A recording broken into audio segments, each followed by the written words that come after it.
options and what to do when you find a great script or a book. We've covered how to set up an entity so that you're personally covered.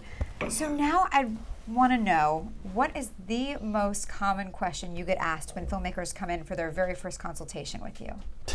The most common question is, can you find us money? Can you? No.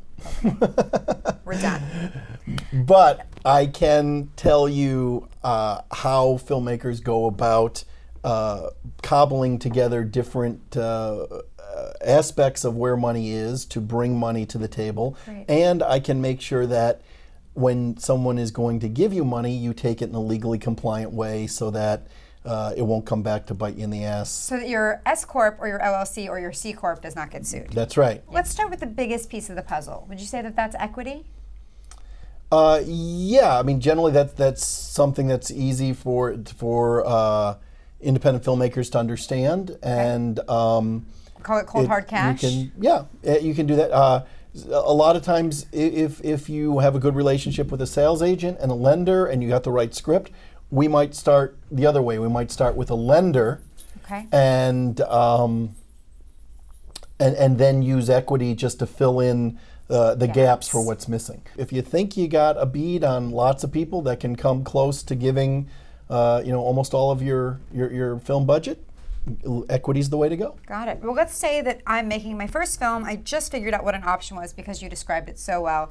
I just set up my LLC. Mm-hmm. I'm ready to go. I set it up in Delaware. And now I'm trying to find money. So I have this great script. I only need $500,000, right? Isn't that what everyone says? I only need, don't ever say that to an investor because it really devalues what they're giving you. Just say, I would like. Would you agree with that? That sounds good. So let's just say someone needs $500,000. Where would you start, or where would you tell them to start?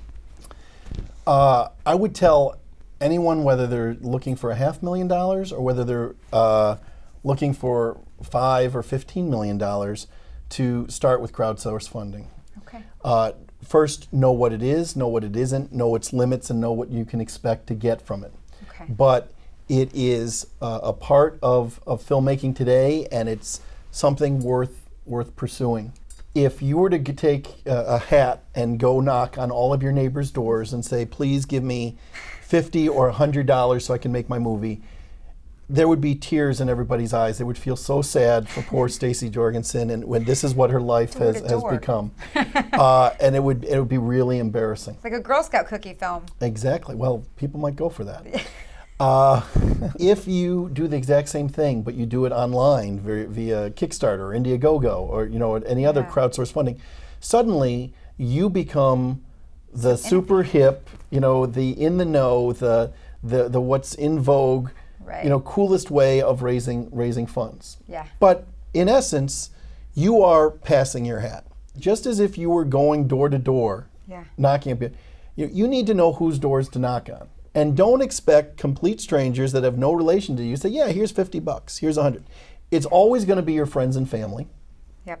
And people that remember you as a little girl with a camera, always wanting to be a filmmaker, or knew you in college, and people that want to see you succeed. People that believe in you, people that are Stacey fans, David fans, That's people it. that are already your fans.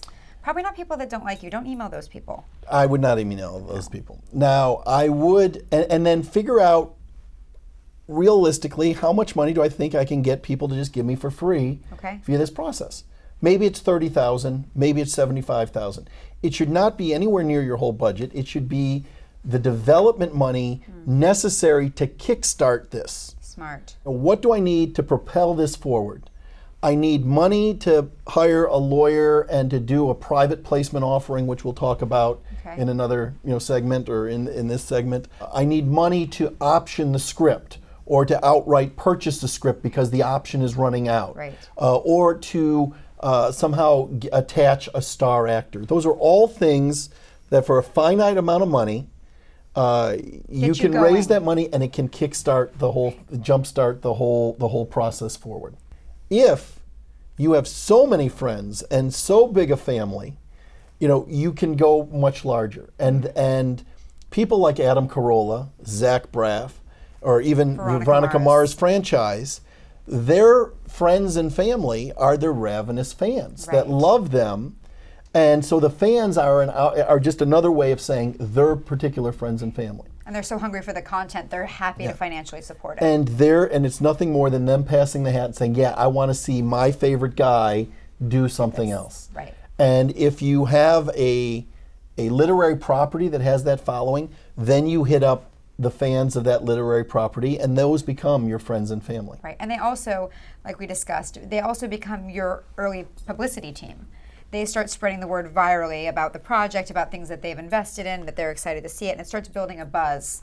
And that's why I said, even if you're going after a $5 or $15 million film, even if you're a studio, there's still benefit. I mean, it's free money, so you take it, and like I said, you're going to give them a hat, a ticket, a promo, but it's early publicity, and you're setting the seeds for the film, and keep that list, keep those email lists so you have, and have constant communication with them. Right. So they know when the film's coming out, and they're your viral marketing publicists. Right.